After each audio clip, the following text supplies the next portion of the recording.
Hello बच्चों, मेरा नाम है मोहित और आपका स्वागत हमारे यूट्यूब चैनल हिस्ट्री चैंपियन में। तो जैसा कि आप जानते हो, आपका जो पेपर होने वाला है कार्यालय आदेश ऑफिशियल ऑर्डर से संबंधित जितने भी महत्वपूर्ण आपके सामने जो ऑफिशियल ऑर्डर निकाला जाता है, ये भी एक प्रकार का पत्र होता है। इसके बारे में अपन विस्तार से देखेंगे कि भाई किस प्रकार से आपके सामने इसको लिखा जाता है। समझ में आ गया? तो ये जानना आपको जरूरी होता है, इसमें क्या क्या चीजें होती हैं, क्या क्या चीजें इसमें लिखी जाती हैं आपके सामने। साथ के साथ एक उदाहरण से भी आपको मैं सारी सारी चीजें समझाऊंगा। तो काफी ज्यादा मोस्ट इंपोर्टेंट वीडियो होने वाला है। इस वीडियो को अपन आगे बढ़े इससे पहले आपको क्या करना है, चैनल को जोर से सब्सक्राइब करना। अगर चैनल को सब्सक्राइब कर दोगे ना तो उसका क्या फायदा होगा, आपको जो पीडीएफ है ना, पीडीएफ ये मैं आपको फ्री में प्रोवाइड करवा दूंगा। कहां पर मिलेगी? हमारे टेलीग्राम चैनल पर मिलेगी। टेलीग्राम चैनल का लिंक कहां पर दे रखा है? नीचे डिस्क्रिप्शन में टेलीग्राम चैनल का लिंक दे रखा है। कहां पर? डिस्क्रिप्शन में टेलीग्राम चैनल का लिंक है। फ्री में आपको टेलीग्राम चैनल की जो पीडीएफ है वो देखने को मिल जाएगी। जाकर वहां से टेलीग्राम चैनल को जोर से ज्वाइन कर लो।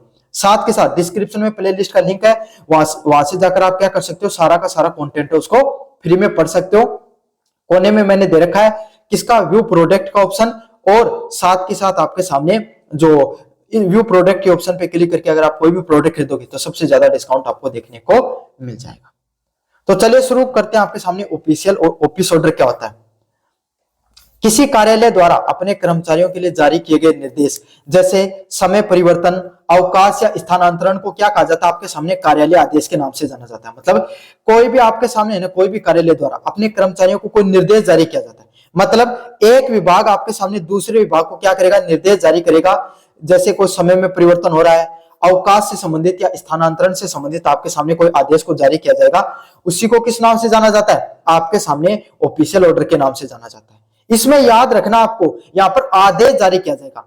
एक ऑफिशियल लेटर भी होता है, एक ऑफिशियल आदेश होता है। वहां पर कोई आपके सामने आदेश जरूरी नहीं कि वहां पे आदेश जारी किया जाए, वहां पर सूचना भी दी जा सकती है। समझ में आ गया? लेकिन ऑफिशियल ऑर्डर में क्या होता है? आपके सामने आदेश ही जारी किया जाएगा।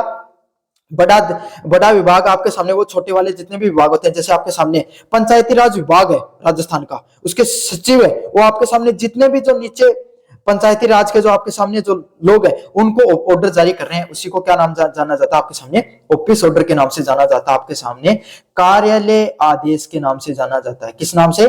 कार्यालय आदेश के नाम से जाना जाता है। चलिए भाई आगे बढ़ते हैं आपके सामने। अब देखो, ऑफिशियल ऑर्डर की बात करें, आपके सामने किस प्रकार का प्रारूप होता है। तो सबसे पहले आपके सामने क्या लिखना होता है? कार्यालय आदेश जारी किया गया। किनको किया जा रहा है? आपके सामने राजकीय महाविद्यालय है, जो राजकीय महाविद्यालय है, जितनी भी सरकारी महाविद्यालय है, उनको ये आदेश जारी किया जा रहा है। फिर आपके सामने सबसे पहले संस्था का नाम, जिस संस्था को यह आदेश जारी किया जा रहा है आपके सामने, उस संस्था का नाम। फिर नीचे शहर का नाम। सबसे पहले संस्था का, भाई जिस संस्था को आप जारी किया जा रहा है उसका नाम, फिर उसके शहर का नाम, मतलब उसका एड्रेस, जयपुर आपके सामने, सीकर, जोधपुर, जो भी शहर का नाम लिखो वो आपके सामने नीचे लिख देना। उसके नीचे आपको जो पत्र संख्या होती है, पत्र होता है, उसकी जो क्रमांक संख्या होती है आपके सामने, उसकी क्रमांक संख्या लिखनी है। क्या करनी है आपको? जो पत्र है उसकी क्रमांक संख्या लिख देनी है। जैसे जो राजकीय ऐसे लिख देना भाई 2025.523, कोई भी रैंडम संख्या लिख देना आपके सामने, थोड़ी ऑफिशियल लगे इस प्रकार से लिख देना। और जो भी संस्था लिखो उसके पहले पहले शब्दों को शॉर्ट टाइप में लिख देना। ये करना चाहो तो ये भी कर सकते हैं आपके सामने, लेकिन सबसे सही यही है। क्रमांक संख्या लिख दो, फिर आपके सामने बाकायदा दिनांक लिख देनी है। किस दिनांक को आप जारी करते हो? तो कोने में, इधर की साइड में आपके सामने, इस कोने में आपके सामने दिनांक लिख देनी है। या फिर नीचे की तरफ आप क्या कर सकते हो? दिनांक को लिख सकते हो। क्या कर सकते हो? दिनांक उसको लिख सकते हो। जैसे कि 20 दिसंबर 2025 है, वो यहां पर आपके सामने इधर की साइड नीचे की तरफ आप दिनांक को लिखते हो। समझ में आ गया ना आपको अच्छे से? सबसे पहले संस्था का नाम, किस संस्था हो रही है, फिर क्रमांक संख्या और नीचे उसका दिनांक। संस्था का नाम, उसका एड्रेस, पत्र संख्या और दिनांक। ये अच्छे से रट लो, बार बार याद कर लो। जो संस्था हो रही है वो संस्था का नाम, उसका एड्रेस, पत्र संख्या और नीचे दिनांक। समझ में आ गया? फिर आपको किस चीज से संबंधित आप आदेश जारी करना चाहते हो, है ना, उससे संबंधित फिर आपको पूरी की पूरी सूचना लिखनी होती है। क्या लिखोगे? आप लिखोगे कि भाई अत्यधिक शीतलहर एवं प्रशासन के निर्देश के अनुपालन में महाविद्यालय के समय में तत्काल प्रभाव से परिवर्तन किया जा रहा है। मतलब जो शीतलहर देखने को मिल रही है और प्रशासन के निर्देश का पालन करने के लिए क्या किया जा रहा है? महाविद्यालय के समय में तुरंत प्रभाव से परिवर्तन देखने को मिल रहा है। आगामी आदेश तक महाविद्यालय के समय में कर्म जो निम्न अनुसार परिवर्तन देखने को मिल सकते हैं। मतलब जो इस समय जो शीतलहर देखने को मिल रही है अब प्रशासन के निर्देश के अनुसार क्या किया जा रहा है, महाविद्यालय का जो समय उसमें तत्काल प्रभाव से परिवर्तन देखने को मिल रहे हैं। क्या हो रहा है आपके सामने, जो तत्काल प्रभाव से सारी की सारी चीजें उसमें परिवर्तन देखने को किया जा रहा है, समय में बदलाव किया जा रहा है। पहले का समय आपके सामने 9 बजे से शाम के 4 बजे तक हुआ करता था। कौन सा समय होता था आपके सामने, पहले का समय 9 बजे से, सुबह के 9 बजे से शाम के 4 बजे तक होता था। अब क्या बदल दिया गया है, सुबह 10:30 बजे से 4:30 बजे का बदल दिया। तो पहले आपके सामने क्या लिखना है, जो आप समस्या है जो उस प्रश्न में देख के रखेंगे उस समस्या को आपको अच्छे से लिख देना है। फिर आप में उसमें क्या बदलाव करना चाह रहे हो, क्योंकि कोई ना कोई बदलाव देखने को मिलेगा, हो सकता है यही प्रश्न सेम टू सेम देखने को मिल जाए, वो बदलाव लिख दो। पहले वाला समय यह था, अब वाला समय यह है। समझ में आ गया।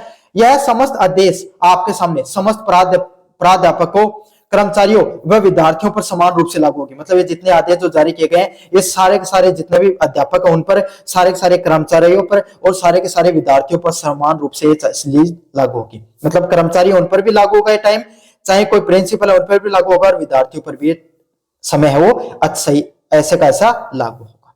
नीचे आपको क्या कर देना, आपको हस्ताक्षर, अपने हस्ताक्षर उनको कर देना होता है। समझ में आ गया आपके सामने। तो एक बार फिर से आपको समझा देना हूं क्या करना आपको। सबसे पहले जिस संस्था है, जो संस्था जिसको लेटर लिख रहे हो उस संस्था का नाम, फिर वो किस शहर में उसका पूरा एड्रेस, फिर आपके सामने जो पत्र संख्या, कौन सी कितने नंबर पत्र संख्या उसका नाम, नीचे दिनांक, भाई कितनी कौन सी दिनांक आपके सामने, किस दिनांक को आपके सामने क्या कर रहे हो आप, ये पत्र लिख रहे हो उस दिनांक का नाम, नीचे कार्यालय आदेश। समझ में आ गया। फिर आपको क्या करना है, आपको बाकायदा पूरा का पूरा यहां पर इस फॉर्मेट में क्या कर देना है, ये लिख देना है कि शीतलहर की समस्या के कारण क्या देखने को मिल रहा है आपके सामने, समय में परिवर्तन देखने को मिल रहा है। मतलब आपकी जो समस्या है उसके बारे में आपको अच्छे से समझा देना है। फिर आप उसमें क्या बदलाव करना चाहते हो, जो आप बदलाव तो कर रहे हो चीजों में, लेकिन क्या बदलाव करना चाहते हो आपको वो भी जरूर से लिख देना। समझ में आएगा। पहले वाला समय और कुछ हुआ करता था, अब समय और कुछ होता है, तो उस समय में क्या बदलाव करना चाहते हो, है ना। या फिर आपके सामने क्या परीक्षाओं का आयोजन से संबंधित अगर आप कोई टाइम टेबल डालना चाहते हो कि, या फिर ये डालना चाहते हो कि भाई 10 तारीख से पहले पहले सभी जो राजकीय महाविद्यालय उनके प्रैक्टिकल आयोजित करवाए जाए, तो ये सूचना देना चाहते हो, जो भी सूचना देना चाहते हो उसको आपको बीच में लाकर ऐसा का ऐसा लिख देना होता है। क्या करना होता है, उसको बीच में लाओ और लाकर ऐसा का ऐसा उस टॉपिक को अच्छे से लिख देना होता है, ताकि जितने भी जो नीचे के अधिकारी हैं उस चीज को अच्छे से समझ पाए। समझ में आ गया। फिर आपको एक्स्ट्रा पॉइंट जोड़ देना है कि ये आदेश है ना समस्त अधिकारियों पर, हमारे जो विभाग है उसके समस्त अधिकारियों पर, समस्त कर्मचारियों पर, सभी व्यक्तियों पर समान रूप से लागू होंगे, या जो व्यक्ति जो इस सूचना से प्रभावित होगा सब पर ये कानून है, ये नियम है, समान रूप से लागू होगा। समझ में आ गया आपके सामने।